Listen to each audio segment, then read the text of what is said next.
Sedekah yang paling dicintai Allah adalah sedekah yang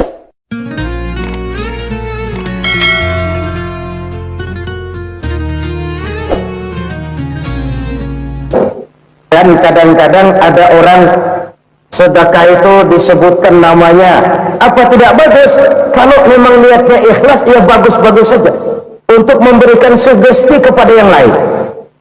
Di bulan bin bulan nyumbang sekian diumumkan, boleh kalau niatnya untuk memberikan rangsangan kepada yang lain supaya dia menyumbang lebih besar dari orang tadi. Tapi kalau itu mendatangkan riya, maka sedekah yang paling dicintai Allah adalah sedekah yang disembunyikan. Tangan kiri saja tidak tahu apa yang diberikan oleh tangan kanan. Sedekah yang dilakukan dengan ikhlas akan merupakan perbendaharaan surga, tersembunyi dari pandangan orang lain, tidak seorang pun tahu. Karena memang sikap yang baik adalah melupakan kebaikan dan mengingat kesalahan. Itu salah satu ciri orang bahagia.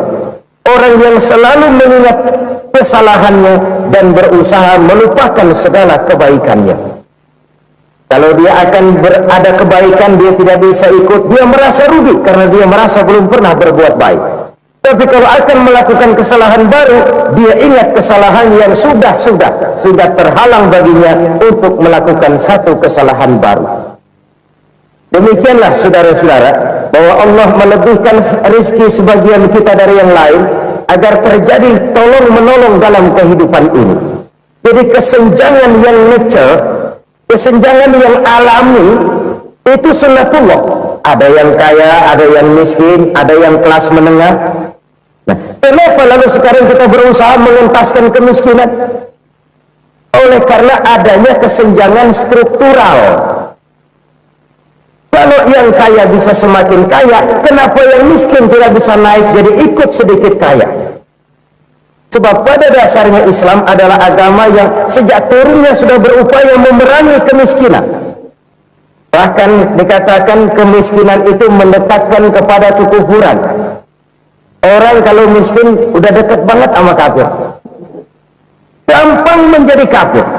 Berapa banyak saudara-saudara kita yang oleh karena soal perut, oleh karena soal materi, terpaksa meninggalkan dan menanggalkan akidahnya, menjual petunjuk yang diberikan Allah dengan hak kesenangan dunia yang cuma sebentar ini. Na'udzubillah, summa na'udzubillah.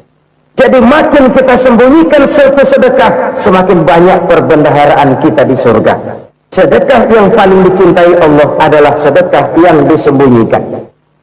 Malahan ada seorang sufi, dia punya kebiasaan kalau pergi sholat Jumat dia bawa uang, itu uang dia taruh di bawah tikar masjid. Dia niat sedekah kepada siapa saja yang nemuin itu duit. Maksudnya apa? Supaya yang nemuin nggak tahu siapa yang punya duit. Demikian dia saking ingin menyembunyikan sedekahnya. Karena sifat riya itu bisa memakan amal kita sendiri. Riya itu termasuk menyebut-nyebut kebaikan kita. Orang yang suka nepuk dada, sedikit-sedikit ngitungnya kalau nggak gua. Tuh kalau nggak gua tuh yang belah situ, kalau nggak gua. Iya, kalau nggak lu kenapa emang?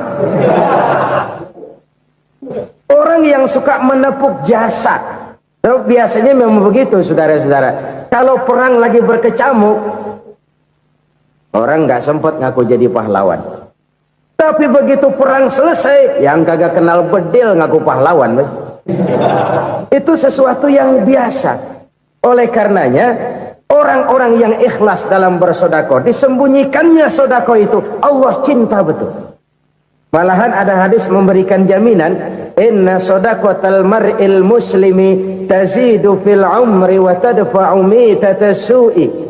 Sesungguhnya sedekahnya seorang mukmin tazidu fil umri, bisa menambah umur panjang, wa tadfa'u mitatas su'i, dan menyelamatkan manusia dari mati secara su'ul khatimah. Jadi siapa yang kepengen panjang umur, banyaklah sedekah. Yang bosan hidup, pelit terus. Sedekah menambah panjang umur dan menyelamatkan manusia dari mati secara su'ul khatimah. Pak, katanya umur itu nggak bisa ditambah, nggak bisa dikurangin. Kapan? Kalau ajal sudah datang. Wa idza jaa ajaluhum la yastakhiruna sa'atan wa la yastakdimun. Kalau ajal datang tidak bisa dimajukan, tidak bisa dimundurkan. Itu kalau ajal sudah datang. Tidak bisa lagi umur ditambah dikurangi, sudah datang. Tapi kalau belum datang, itu kan haknya Allah.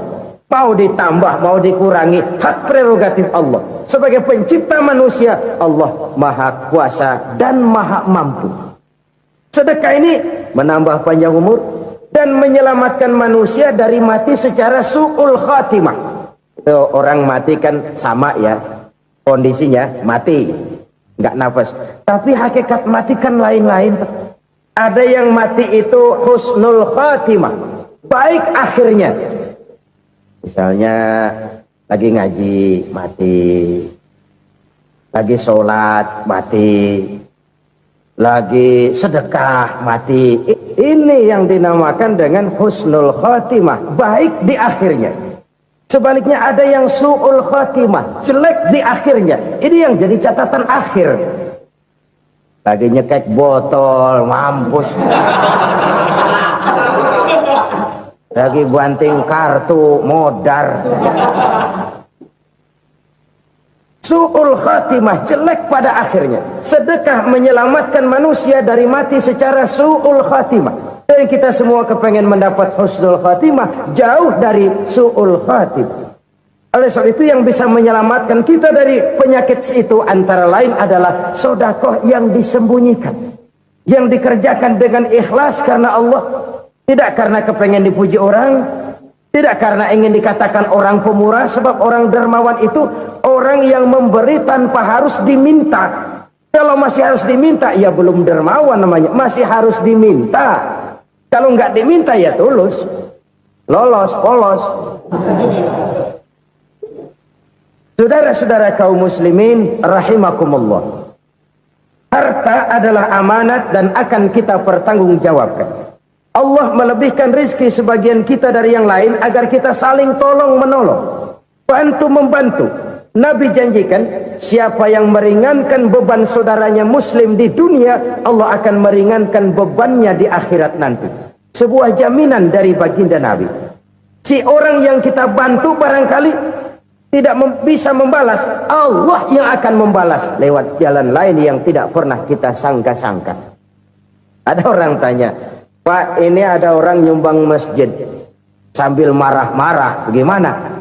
Saya bilang sumbangannya aja ambil, marahnya jangan. Marahnya jangan diambil, itu urusan dia. Saudara-saudara kaum muslimin rahimakumullah, umat Islam ini kan umat yang punya potensi besar. Kadang kita merenung, kenapa kadang-kadang pembangunan masjid kok lambat sekali? Kalau hotel hari ini peletakan pertama, bulan depan peresmian. Supermarket hari ini peletakan batu pertama, minggu depan peresmian. Tapi kalau sudah yang namanya masjid, kadang-kadang peletakan batu pertama sekaligus jadi batu terakhir. 3 tahun, 4 tahun, campur nebar jalak di jalanan, duit dijaring kayak ikan sepat. Apa tidak ada orang Islam yang kaya? Banyak. Apa tidak ada pengusaha muslim yang jadi konglomerat? Ada. Lalu yang belum banyak itu yang komit terhadap nilai-nilai agamanya.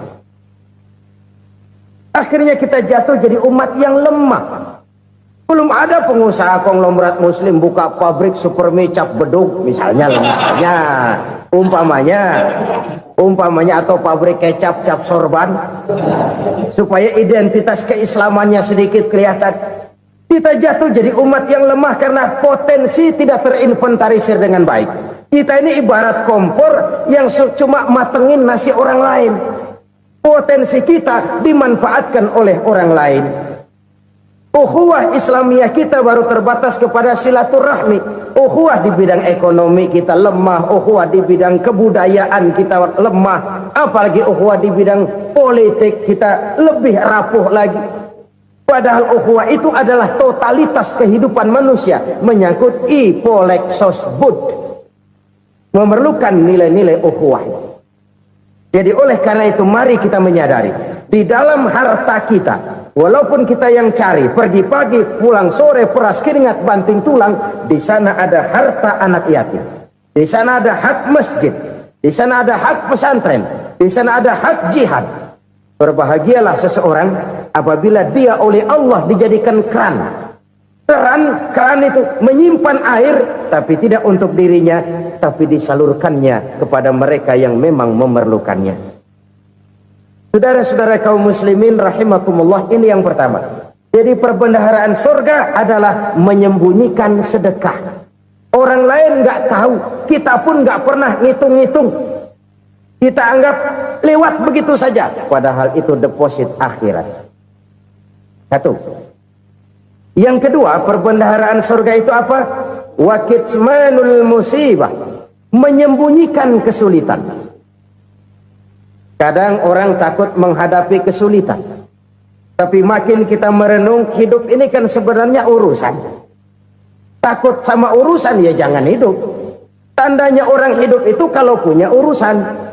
Urusan melupakan problem, problem sering menimbulkan kesulitan. Kesulitan bukan untuk ditakuti, tapi untuk diatasi dan dicarikan jalan keluarnya.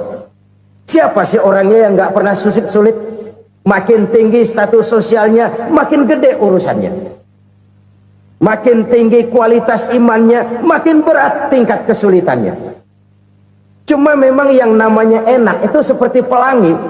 Biang lala itu nggak pernah di atas kepala kita, di atas kepala orang melulu. Lo sih enak lo, kata kita. Dia juga bilang yang enak kan lo.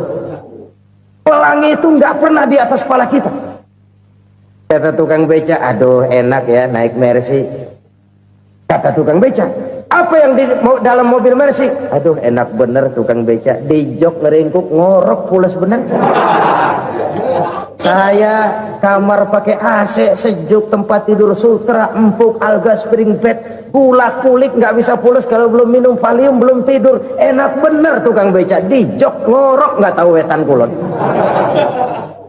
Si tukang beca bilang yang di Mercy enak, yang di Mercy bilang tukang beca enak. Inilah enak, nggak pernah di atas kepala kita, di atas kepala orang lain melulu enak itu. Nah saudara-saudara, yang merupakan perbendaharaan surga itu orang yang bisa menyembunyikan kesulitan, baik pribadi ataupun rumah tangga. Nih terutama rumah tangga yang jadi soalnya. Kadang-kadang kita ini kalau senang, sebaliknya kalau senang kita diam, kalem aja, cuek. Banyak banget duit kita bawaan, diam aja udah. Malah ketemu orang takut. Tapi begitu susah, sekampung tahu. Padahal Nabi mengajarkan perbendaharaan surga itu menyembunyikan musibah, menyembunyikan kesulitan. Kalau enak, cerita sama orang-orang. Kalau nggak enak, rasain sendiri, tekan sendiri, atasin sendiri. Kita kan sebaliknya. Senang kita diam, asal lagi susah, paling tidak kita nyari teman buat cerita kesusahan. Siapa orangnya yang nggak pernah susah? Cuma soalnya bagaimana kita mengatasi kesusahan itu sendiri. Begitu juga misalnya kalau orang sudah berumah tangga, itu orang tuanya harus menjadi tempat dia cerita yang enak-enak saja. Yang nggak enak rasain berdua, selesaikan berdua, atasin berdua. Jangan dibalik. Asal senang diam, giliran susah saja. Maknya laporan. Terbalik. Bisa menjaga security informasi. Maka nama bayam keluar diam, malah seluitan. Enak amat lo makan daging ayam. Security informasi. Saudara-saudara kaum muslimin rahimakumullah, ujian yang terberat itu yang pernah diberikan kepada para nabi, para rasul, para aulia, para ulama. Makin tinggi keimanan, makin berat bentuk kesulitan. Ayo saya kemukakan satu contoh saja. Ada seorang nabi yang kaya, nabi kaya, namanya Nabi Ayub. Iblis kalau orang begini kan keki, ibadahnya rajin, kaya. Nih yang kayak begini susah digodain. Kalau ibadahnya rajin, miskin, kali bisa disogok. Sini imannya mantap, ibadahnya rajin, kaya, nabi lagi. Oh, tapi namanya iblis, nggak kurang akal. Laporan, Tuhan, kenapa Les? Ya ini bahasa saya, bahasa Qurannya sih nggak gitu. Itu hambamu yang namanya Ayub, dia rajin ibadah cuma karena dikasih kaya aja. Coba kasih miskin dia, berhenti dia sembahyang. Ah, kamu bisa aja. Saya tahu Ayub itu hambaku yang ikhlas. Saya buktiin Tuhan, silahkan. Dibuktiin lah, iblis turun ke alam ini. Yang mula-mula dia lakukan, dia rusak sawah ladang Nabi Ayub. Dia binasakan binatang ternak Nabi Ayub. Sehingga dalam waktu singkat, jatuhlah Nabi Ayub dari orang paling kaya jadi orang paling miskin. Beliau masih ibadah di mihrab dalam masjid. Datang iblis. Saudara Ayub, ya, lagi ngapain? Ibadah. Nyembah Allah, nyembah Allah. Oh, percuma. Kenapa? Tuhan yang ente sembah nih, dia udah bikin miskin ente. Sawah ladang ente hancur lebur, binatang ternak binasa. Sekarang ente jadi orang paling miskin. Ngapain nyembah Tuhan kayak begitu? Tekor. Udah berhenti dah ibadah, berhenti ibadah. Ini iblis sama Tuhan laporannya lain, yang dikerjakan kepada Nabi Ayub juga lain. Benar begitu iblis, kata Nabi Ayub. Iya, sawah ladang saya habis, buras. Binatang ternak saya binasa, binasa. Saya miskin, bangpak. Apa jawab Nabi Ayub? Bukan innalillahi, ini hebat. Alhamdulillahillazi a'tani wa akhza minni. Segala puji bagi Allah yang telah memberikan harta kepada saya dan sekarang mengambilnya lagi. Alhamdulillah. Allah yang ngasih, Allah yang ambil. Itu mah urusan Allah. Iblis cuman ibadah jalan terus, sujud lagi Nabi Ayub. Iblis seleher gondok banget. Dasar Nabi nggak mempan dia apa-apain. Miskin malah alhamdulillah. Allah yang ngasih, Allah yang ambil. Jadi kalau kita tidak komit, kita tidak terikat kepada kaya, miskin, senang, susah, apa yang bisa bikin kita susah? Jadikan kekayaan, kemiskinan, jadikan senang, susah sebagai anak buah yang bisa kita atur. Jangan kekayaan ngatur kita, jangan kemiskinan ngatur kita. Kita yang harus mengatur mereka. Senang, susah, kaya, miskin, bahagia, sengsara, jadikan itu anak buah yang bisa kita atur. Kalau sekarang kita kaya, lain saat boleh jadi kita miskin, semiskin-miskinnya. Allah yang ngasih, Allah yang ambil. Tenaga mana yang bisa menghalangi? Ibadah jalan terus. Iblis makin gondok. Dasar Nabi loh. Akhirnya apa? Nabi Ayub dikerjain, diberikan penyakit. Demikian fatal penyakitnya. Bayangin, udah miskin sakit. Masya Allah. Miskin sakit. Sakitnya nggak lama, kira-kira 16 tahun. Istrinya 3, 2 mental minta ceraiin. Ngerawatin laki bengek begini. Senang belum tentu, susah udah pasti nih. Cerai aja, cerai dah. Cerai. Tinggal satu Siti Rahmah yang setia menemani beliau. Sesetia-setianya hati perempuan. Satu saat Siti Rahmah bilang, "Bang, iya, abang kan Nabi, Bang. Lalu, namanya Nabi kan doanya jarang meleset, Bang. Maksud kamu minta kenapa sih sama Tuhan biar abang sembuh, baik dah, Bang?" Siti Rahmah, iya. Saya sakit berapa tahun sih dah? 16 tahun, Bang. Sebelum ini saya sehat berapa tahun? Ya kira-kira 60 tahun, Bang. Nah, coba ente banding-bandingin, Rahmah. Saya dikasih sehat 60 tahun, dikasih sakit 16 tahun. Sudah nggak sabar mau doa kepada Allah minta sembuh. Saya malu kepada Allah. Diuji dengan yang luar biasa seperti ini, tidak mengganggu stabilitas kehambaannya. Dia tetap menghamba kepada Allah Subhanahu wa ta'ala. Saudara-saudara kaum muslimin rahimakumullah. Kunci menghadapi kesulitan itu apa? Allah jelaskan dalam satu ayat, wa basyiris sabirin alladzina iza asabathum musibah qalu inna lillahi wa inna ilaihi raji'un. Gembirakan orang-orang yang sabar. Siapa mereka itu? Yang apabila mendapat musibah mereka kembali kepada keyakinan dasar, segalanya dari Allah dan segalanya akan kembali kepada Allah. Ini konsepsi dasar dari sikap muslim dalam menghadapi berbagai kesulitan. Segalanya dari Allah, segalanya akan kembali kepada Allah. Kalau ini sudah kondisi dasarnya, maka kita akan lapang menghadapi kenyataan bagaimanapun pahitnya. Apakah itu namanya miskin, apakah itu namanya sakit, bahkan maut sekalipun. Maut sekalipun. Segalanya dari Allah, segalanya akan kembali kepada Allah. Ini sikap hidup, bukan sekedar ucapan. Kita kadang-kadang menjadikannya sebagai ucapan. Mulutnya sehingga berhenti, innalillahi wa inna ilaihi raji'un, tapi nangisnya terus gerung-gerungan. Bukan itu, ini kesadaran moral. Kalau segalanya dari Allah, segalanya kembali kepada Allah, kan sebenarnya cuma nunggu giliran. Hari ini saya nyembayangin dia, entah hari apa saya disembayangin orang. Hari ini saya antar dia ke kubur, entah hari apa orang nganterin saya ke kubur. Hari ini saya tahlilkan dia, entah nanti kapan orang tahlilkan saya. Segalanya dari Allah, segalanya akan kembali juga kepada Allah. Oleh sebab itu saudara-saudara, kesulitan bukan untuk ditakuti. Kesulitan justru untuk diatasi, dicarikan jalan keluarnya. Dan tidak ada orang yang tidak pernah mendapat kesulitan. Tidak ada. Semakin tinggi status sosial, semakin tinggi kualitas keimanan, semakin besar juga tingkat kesulitan. Hanya saja bagaimana cara kita mengatasinya. Dan Al-Quran menyatakan, inna ma'al usri yusra. Di balik kesulitan itu pasti ada kemudahan. Roda itu berputar. Karena itu Rasulullah Sallallahu Alaihi Wasallam mengingatkan kepada kita, ta'arraf ilallahi firraha ya'rifka fisyiddah.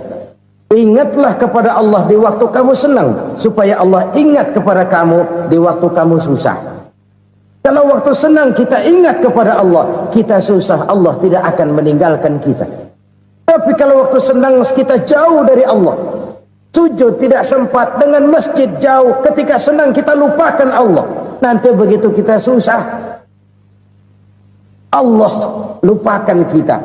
Dan itu menyakitkan. Oleh karena itu orang-orang tua kita dulu bilang, kalau lagi sehat ingat-ingat lu bakal sakit nanti. Kalau lagi kaya ingat-ingat satu saat kita bakal jatuh miskin.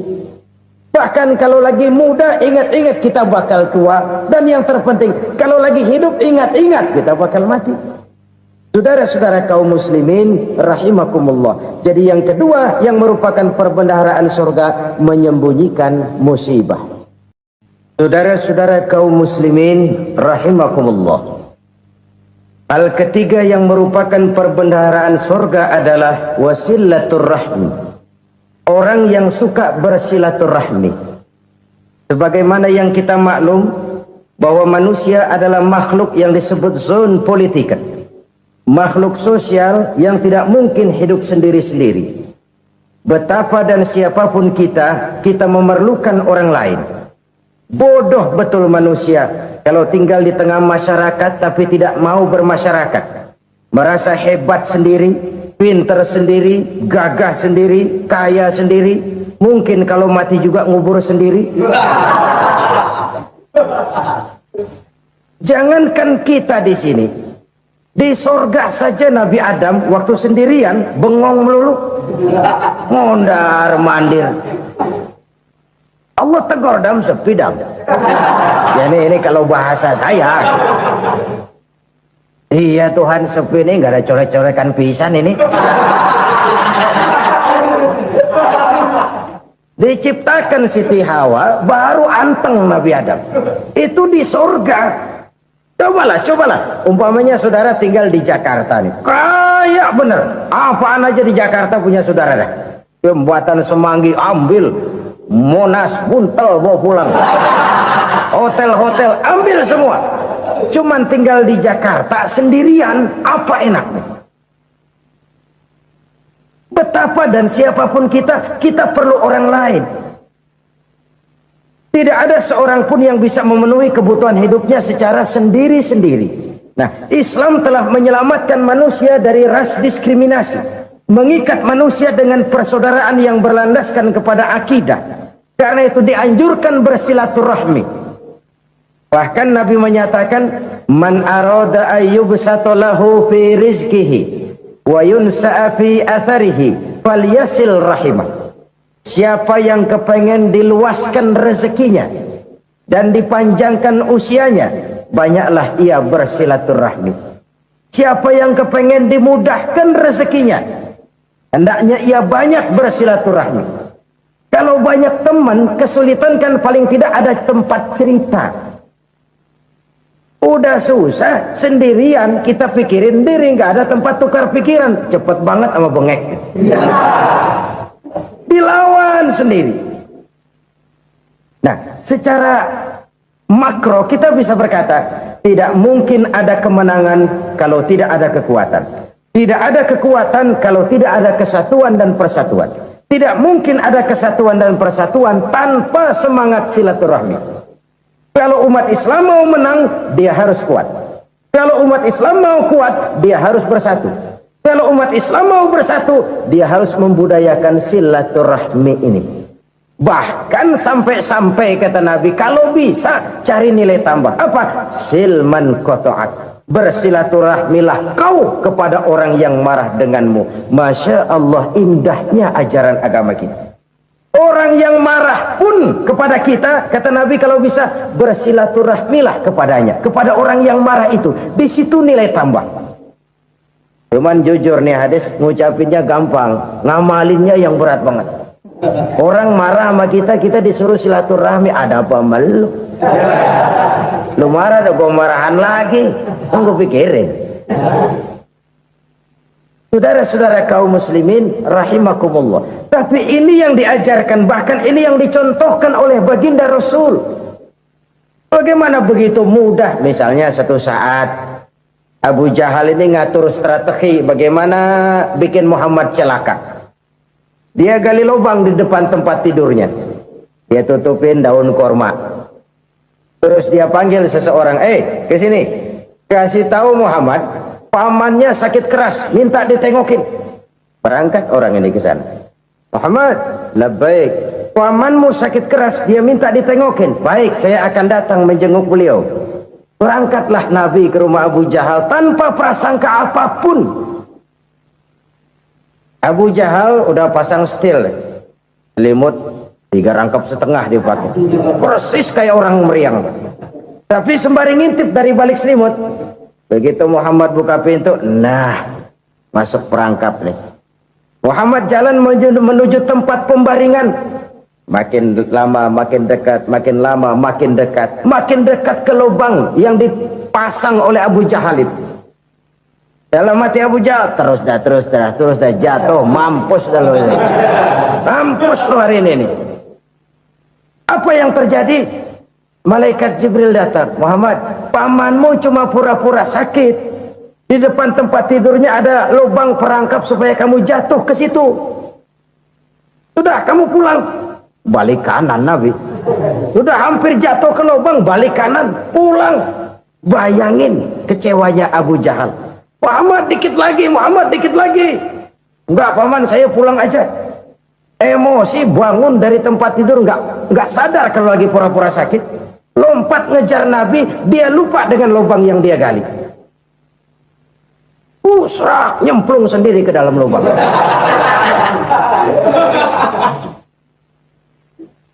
Nabi terus berlalu. Ini terjadi keanehan. Jatuh ke lubang yang dia gali itu sebenarnya nggak terlalu dalam ya, antara 3-4 meteran lah. Tolong saya jatuh ke lubang ini. Datanglah pelayan-pelayannya itu. Angkat saya dari sini. Oh, yang ngulurin tambang. Satu gulung, belum juga nyampe itu tambang. Kurang, beli lagi ke warung. Sambung, ulur lagi, nggak juga bisa sampai. Wah, ini kerjaan Muhammad ini. Tolong, siapa salah seorang kamu ke rumah Muhammad, kasih tahu encangnya kecebur. Minta ditolongin. Sampaikan kepada Rasul. Kenapa? Pamanmu jatuh ke lubang, Muhammad minta tolong diangkatin. Hambang udah nyambung-nyambung gak nyampe juga. Ya, nanti saya datang, saya tolong. Cobain. Nyata-nyata orang berniat jahat mau mencelakakan dia. Datang dia menolong. Ini yang disebut air tuba dibalas air susu ya ini. Bukan sebaliknya. Air tuba dibalas air susu. Paman, kecebur ya? Iya Muhammad, tolong ini. Pegang tangan saya. Nabi ulurkan tangannya, nyampe, dipegang oleh Abu Jahal, diangkat ke atas, sampai atas. Apa kata Abu Jahal? Sihirmu memang hebat Muhammad. Udah ditolongin dikata sihir. Yang enak kita kemplang kan itu orang begitu. Urusan apa? Tapi inilah akhlak. Kalau bisa kamu bersilaturahmilah dengan orang yang marah kepadamu sekalipun. Orang marah kita tetap baik. So, kalau kita berbuat baik sama orang yang memang baik, rasanya sih biasa-biasa aja. Orang baik kita baik lagi, ya draw aja, belum ada nilai tambah di situ. Baru ada nilai tambah kalau kita bisa berbuat baik kepada orang yang nyakitin kita. Itu namanya kita setingkat di atas dia. Dia sakitin kita, kita berbuat baik sama dia. Dia pelit sama kita, kita baik sama dia. Dia marahin kita, kita deketin dia. Di situ kita punya nilai tambah. Jadi siapa yang ingin diluaskan rezekinya kata Nabi dan dipanjangkan umurnya, hendaklah ia banyak-banyak bersilaturahmi. Sederhana sebenarnya silaturahmi, tapi silaturahmi membangkitkan semangat kesatuan dan persatuan. Kesatuan dan persatuan melahirkan kekuatan. Dalam matematika 1 ditambah 1 pasti 2. Tapi di tengah masyarakat, 1 orang takut ditambah 1 orang takut, hasilnya jadi 2 orang setengah berani. Kenapa setengah berani? Karena udah berdua. Tadi pan takut sendirian. Kalau dia kumpul turu-turu takutlah jadi berani. Kita yang lemah, kita yang tidak berdaya, kita yang miskin, kalau mau kompak bersatu, apa yang nggak bisa kita kerjain? Apalagi tinggal di kota besar, pilihan cuma 2. Bertahan atau minggir. Bertahan atau minggir. Untuk bisa bertahan harus mampu bersaing. Untuk mampu bersaing harus punya keahlian. Keahlian harus ditunjang dengan pendidikan, ditambah oleh kekompakan sebagai umat. Udah miskin mencar mulu, orang injak kita. Orang nggak pandang urusan apa malu.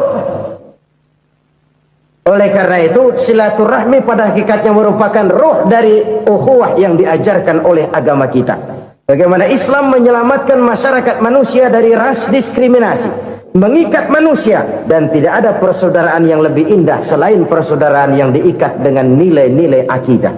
Sepanjang orang di jalan Allah, itulah saudara kita. Keluar dia dari jalan Allah, selesailah persaudaraan sampai di situ. Karena itu, kalau ingin menyimpan sesuatu di surga, banyaklah bersilaturahmi. Datang ke rumah ini, datang ke rumah itu, dan lain sebagainya. Itu simpanan kita di akhirat nanti. Ini yang ketiga. Saudara-saudara, yang keempat, perbendaharaan surga itu apa? Wa qawlu la hawla wa la quwwata illa billah. Ucapan la hawla wa la quwwata illa billah. Ibadah kan ada yang berat, modalnya besar. Bangun masjid berat, modalnya besar. Bangun rumah sakit berat, modalnya besar. Ada ibadah yang berat tapi modalnya ringan. Misalnya puasa. Puasa itu berat, mengendalikan nafsu. Kalau sekedar nggak makan nggak minum sih enteng, mengendalikan nafsu. Itu jihad terbesar, tapi kan modalnya ringan, cuma niat saja. Ini ibadah berat, modalnya ringan. Ada ibadah yang ringan, modalnya juga enteng. Seperti termasuk ucapan la haula wa la quwwata illa billah. Tanpa sadar, la haula wa la quwwata illa billah. Nyelengin tuh di surga. Nyelengin, kita nggak terasa, nyelengin simpenan akhirat. La haula wa la quwwata illa billah. Nyimpan lagi. Kaget, la haula wa la quwata illa billah, nyimpan lagi, banyak simpenan. Walaupun sebenarnya yang dimaksud di sini adalah kesadaran batin bahwa tidak ada daya dan kekuatan kecuali Allah. Itu intinya. Kita memulai pekerjaan disunahkan baca bismillah, kan begitu. Apa itu? Kesadaran moral bahwa ini saya bisa kerjakan. Saya kerjakan ini dengan menyebut nama Allah. Kenapa? Kalau Allah tidak memberikan daya dan kekuatan, mana mampu saya kerjakan ini. Maka saya kerjakan ini dengan menyebut nama Allah. Bismillah. Kesadaran moral. Manusia hanya wajib berusaha, tapi nggak pernah wajib berhasil. Banyak hal-hal yang kalau kita renungkan secara rasio nggak mungkin, tapi jadi kenyataan. La haula wala quwata illa billah. Tidak ada daya dan kekuatan kecuali bagi Allah semata-mata. Kesadaran moral akan kelemahan dan keterbatasan makhluk bernama manusia. Kadang kita kagum dengan otak, tapi kita sering lupa sama yang bikin otak. Padahal bagaimanapun hebatnya otak, yang bikin otak pasti lebih hebat dari otak. Nggak percaya, silahkan otak-otakan. Inilah kecenderungan. Kita kagum dengan pesawat-pesawat mutakhir, bukan main, besi gede banget terbang itu. Alangkah hebatnya. Lalu apa yang bikin otak tidak lebih hebat dari itu semua? Kita puji laut, apa yang bikin laut tidak lebih hebat dari laut itu? La haula wala quwata illa billah. Tidak ada daya dan kekuatan kecuali Allah. Apa yang bisa kita lakukan kalau tidak karena daya dan kemampuan yang diberikan oleh Allah kepada kita? Lahirlah sikap tawadu, rendah hati, tidak melonjak menjadi angkuh dan sombong, sadar akan kelemahan dan keterbatasan diri sebagai makhluk yang diciptakan oleh Allah Subhanahu wa taala. Jadi satu sisi ini ucapan yang berpahala, la haula, jadi wiridan. Pada sisi lain ini kesadaran moral, sikap mental, kesadaran batin bahwa yang punya daya dan kekuatan itu cuma Allah. Kita nggak pantas untuk sombong, sebab sombong itu pakaiannya Allah. Kita nggak sedang pakai pakaian Allah, kegedean. Dan makin kita renungi, makin terbentur. Apa sih yang bisa kita sombongin? Kita mau sombong apa? Kaya, pintar, itu kan semua relatif. Di atas langit masih ada langit lagi. Jadi oleh karenanya, marilah kita menyadari, manusia hanya wajib berusaha, tapi tidak pernah wajib berhasil. Yang berusaha saja tidak wajib berhasil, apalagi yang tidak berusaha. Islam bukan agama orang pemalas yang selesai sholat lalu ngelohom, nggelenggem ayem-ayem. Tapi Islam bukan agama orang sombong yang setelah berusaha lalu tidak memerlukan Allah. Kita bisa saja bikin proyeksi, tahun sekian kita bakal panen besar menurut perhitungan otak. Tapi ada kejadian lain. Apa? Tikus ngambek. Habis itu dimakanin tikus, panen gagal. Proyeksi rasional gagal oleh tikus-tikus yang ngambek itu.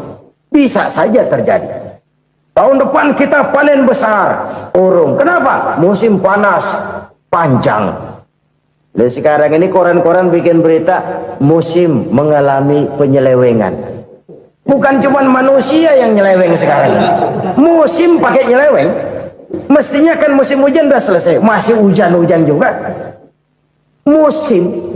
Nah sekarang kita boleh bikin proyeksi, kita bakal panen besar. Tahu-tahu musim panas panjang, sawah retak, air kering. Cari teknokrat yang paling botak, suruh pendekin tuh musim panas. La haula wala quwata illa billah.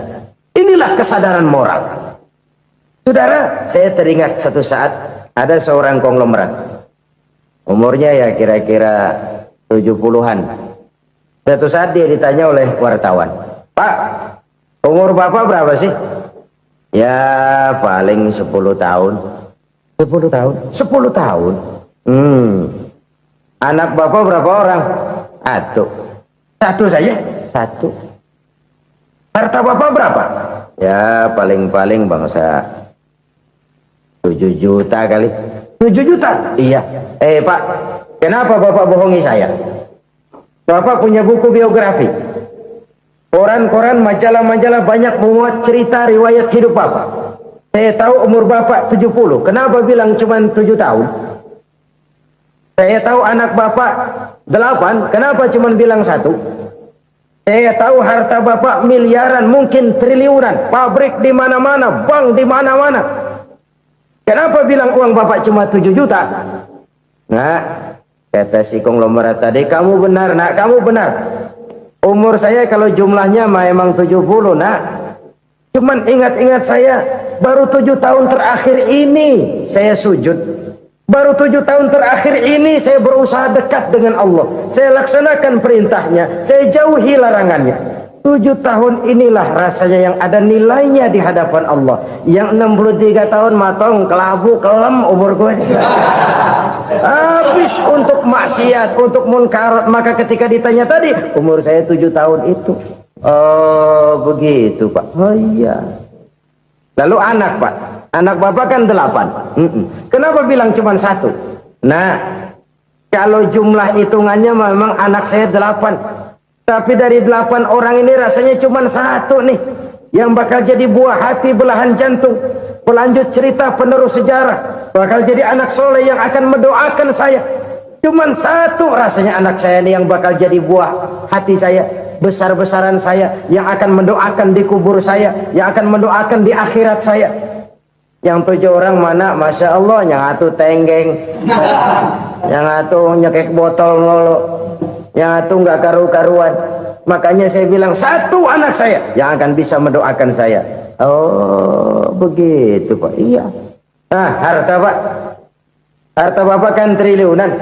Pabrik Bapak di mana-mana. Uang Bapak hampir di tiap bank-bank besar.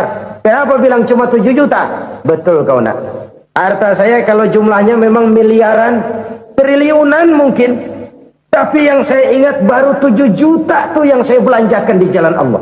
Saya nyumbang masjid, saya santuni yatim piatu, saya bantu pembangunan pesantren, saya bantu pembangunan rumah sakit Islam. Itu yang akan saya bawa pulang ke akhirat, yang 7 juta itu. Yang triliunan itu nanti akan diperebutkan oleh anak-anak saya sebagai waris saya. Jadi harta saya 7 juta itu yang bakal nemenin saya di akhirat, yang akan saya bawa pulang jadi teman saya. Saudara-saudara kaum muslimin, jangan-jangan orang tua itu adalah kita-kita ini.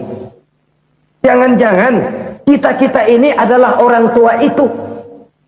Jangan-jangan itu potret dari diri kita masing-masing. Dari sekian umur yang diberikan Allah, berapa tahun yang ada nilainya di hadapan Allah? Dari sekian anak-anak yang merupakan amanah, berapa yang akan mendoakan kita sebagai orang tuanya menjadi anak soleh? Dari sekian banyak harta yang diberikan Allah, berapa yang akan kita bawa pulang menghadapnya nanti, yang kita belanjakan di jalan Allah? Ini sebuah potret kehidupan. Karena itu kita kembali kepada la haula wa la quwwata illa billah. Kita wajib berusaha, kita wajib berikhtiar. Selebihnya segala daya dan kekuatan hanya milik Allah saja semata-mata. Satu kesadaran batin dari setiap pribadi muslim.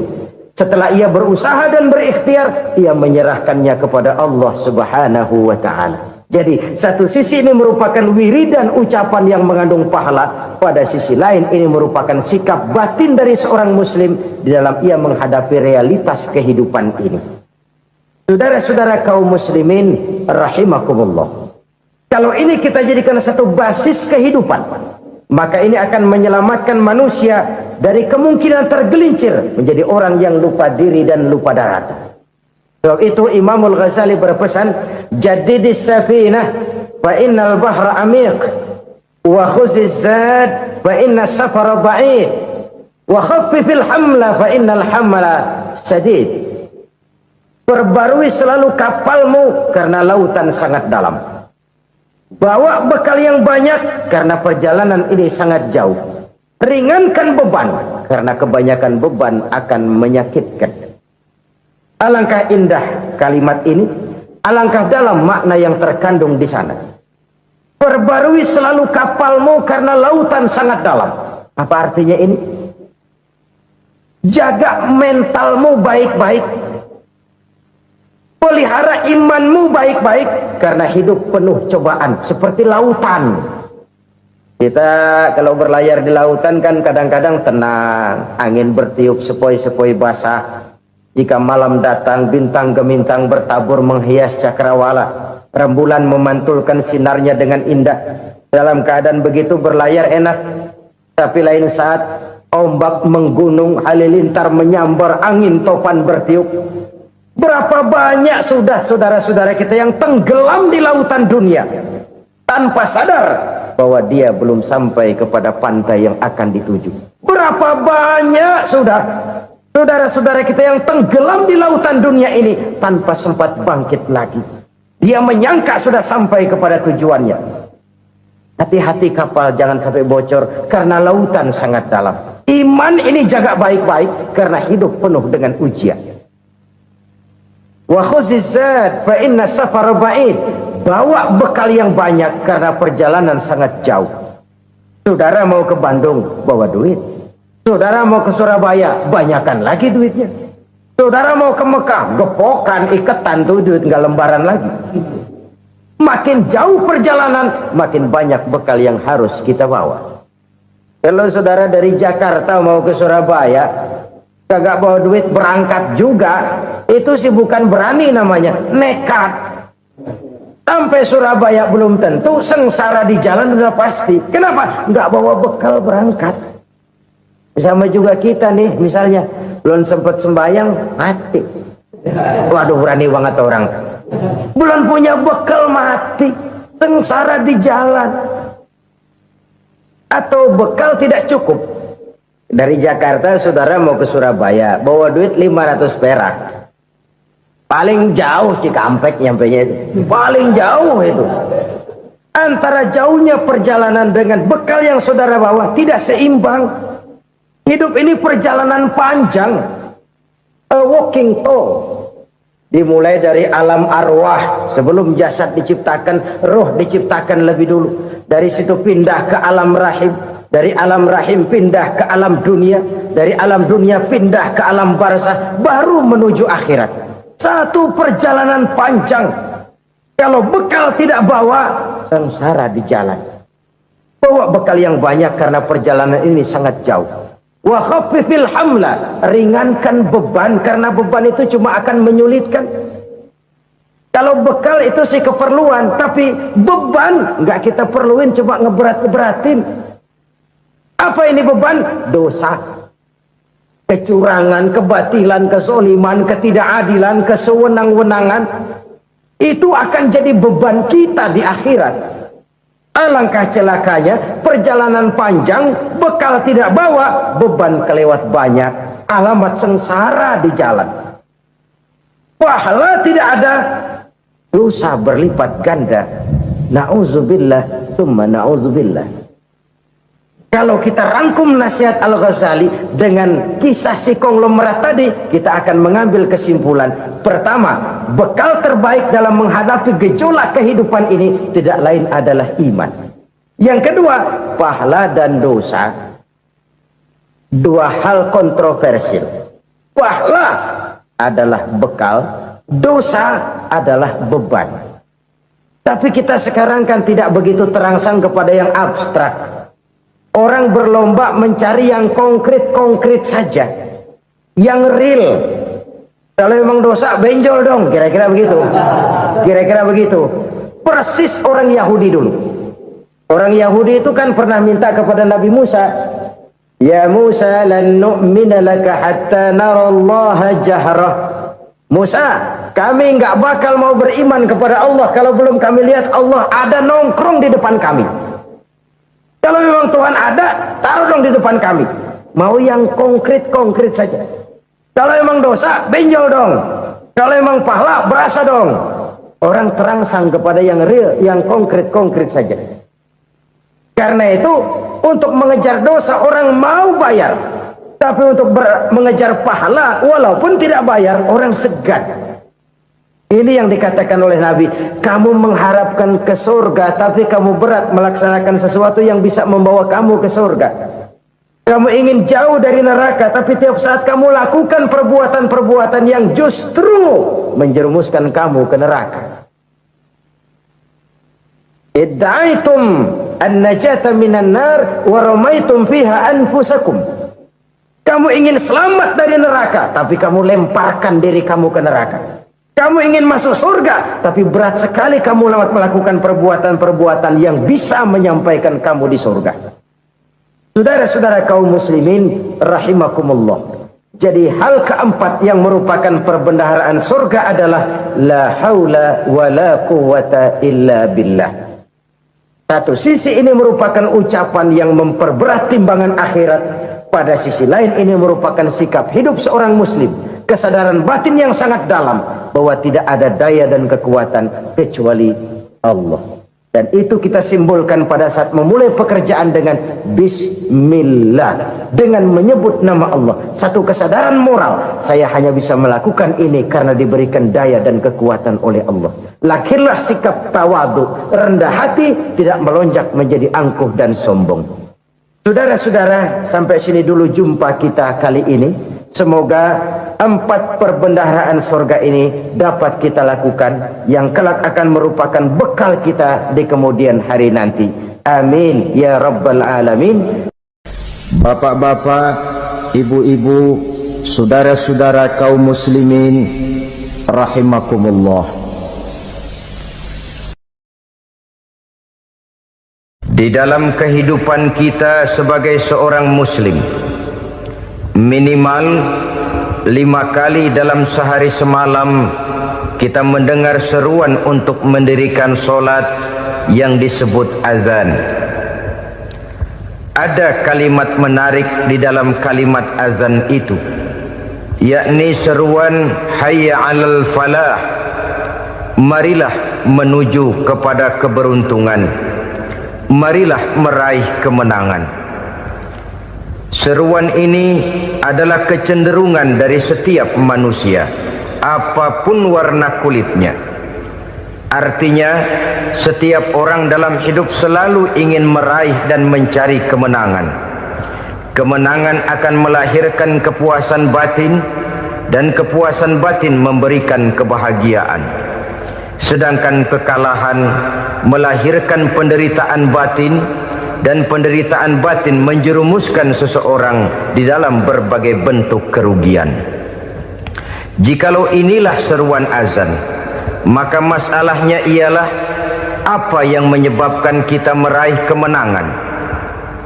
Al-Quranul Karim memberikan tuntunan dan ajaran kepada kita bahwa orang-orang yang memperoleh kemenangan itu tidak lain adalah orang-orang yang bertakwa. Hanyalah mereka yang bertakwa kepada Allah Subhanahu wa ta'ala pada akhirnya akan tampil sebagai pemenang.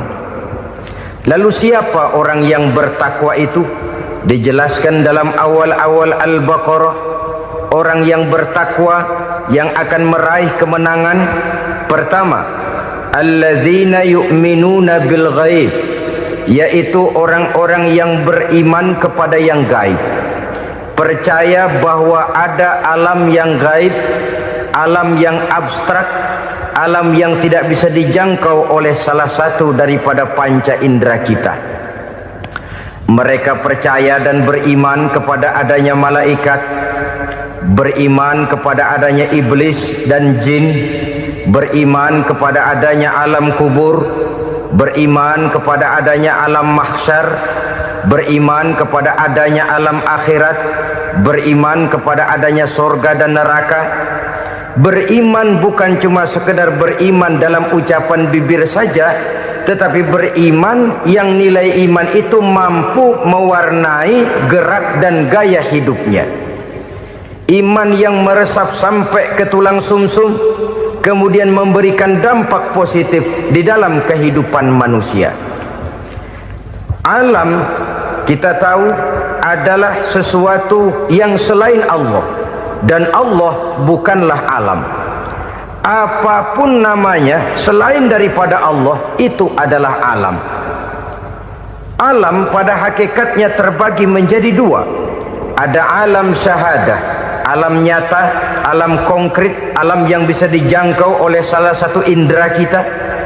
Kemudian ada alam ghaib, alam yang tidak bisa dijangkau oleh panca indera kita, alam metafisika, alam abstrak, alam yang wajib kita imani keberadaannya. Kita percaya bahwa malaikat itu ada, kita percaya kepada jin, bahwa jin itu ada, kita percaya kepada adanya iblis dan setan. Bukan percaya kepada iblis dan setannya, percaya bahwa iblis dan setan itu ada. Itu termasuk salah satu daripada sifat orang yang bertakwa kepada Allah. Saudara-saudara kaum muslimin rahimakumullah, kecenderungan pembangunan yang lebih bersifat materialistis biasanya menggeser aspek kehidupan rohani. Orang berpikir empiri, dan dalam pola pikir yang demikian maka alam gaib tidak lagi mendapat perhatian. Aspek kehidupan yang bersifat rohaniah malah mulai ditinggalkan. Akibatnya terjadilah kepincangan di dalam kehidupan kita. Pernah ada satu pengalaman pribadi dalam perjalanan kembali ke tanah air. Dalam pesawat di sebelah kanan saya duduklah seorang Jerman namanya Heiner Simonsen. Iseng saya ajak kenalan, saya ajak ngobrol, saya tanya dia. Saya bilang, Mas Heiner ini, kalau pesawat yang kita tumpangi ini jatuh ke bawah, kira-kira apa yang bakal terjadi, Mas? Dia bilang, kita semua akan mati. Begitu? Iya. Oke. Apa itu mati? Tanya saya. Dia bilang, untuk tahu apa itu mati, kita harus tahu lebih dahulu apa itu hidup. Saya pikir nih bule bisa ngomong juga. Baiklah kata saya. Apa hidup menurut Anda itu? Oh, hidup itu dia bilang, kalau seluruh anggota badan kita bekerja secara normal, paru-paru memompa darah secara normal, jantung berdetak secara normal, sel-sel tubuh bekerja secara fit, dan organisme tubuh hanya mau bekerja secara normal, dia bilang, kalau kita memberi makan yang cukup, menu yang teratur, dan gizi yang lengkap. Saya bilang, kesimpulannya apa, Ner? Dia jawab, hidup adalah dari tangan ke mulut. Life is from the hand to the mouth, kata dia. Hidup adalah dari tangan ke mulut. Jadi masalah hidup tidak lebih daripada masalah isi perut. Orang pergi pagi, pulang sore, peras keringat, banting tulang, perut yang dibelain. Saya bilang, you are wrong. Sampean salah, Ner. Kamu orang Islam bukan? Bukan. Pantas. Kenapa saya salah? Dia bilang, ya jelas salah. Salahnya di mana? Kamu ini manusia. Kalau hidup cuma dari tangan ke mulut, saya bilang, kambing di kampung saya juga begitu pikirannya, Ner. Itu kambing di kampung saya, asal perutnya kenyang, sudah hidup dia. Perkara besok bagaimana, lusa prospeknya macam mana, bulan depan ada apa, kambing nggak pernah mikir. Di kampung saya kambing juga pikirannya begitu. Kamu Kristen ya? Tadinya. Loh kok tadinya, lalu apa sekarang kamu ini? Dia bilang, sekarang saya netral. Saya tidak beragama, tapi saya percaya kepada Tuhan sebagai pencipta alam. Saya ingat benar dia bilang, I haven't any religious, but I believe to God as the creator of the world. Kenapa bisa netral begitu, Ner? Habis saya bingung katanya. Islam bilang Islam baik, Kristen bilang Kristen baik, Hindu Buddha bilang Hindu Buddha baik, semua agama baik. Saya netral sekalian, nggak beragama. Yang penting saya percaya kepada Tuhan. Saya bilang, Ner, kamu ini kayak orang mau beli celana. Lalu bingung, yang satu bilang Levi's bagus, yang satu bilang Blue Jean hebat, yang satu bilang Wool England hebat. celana ini hebat, celana itu bagus, celana ini hebat, semua celana bagus, kamu bingung, akhirnya netral, tidak pakai celana.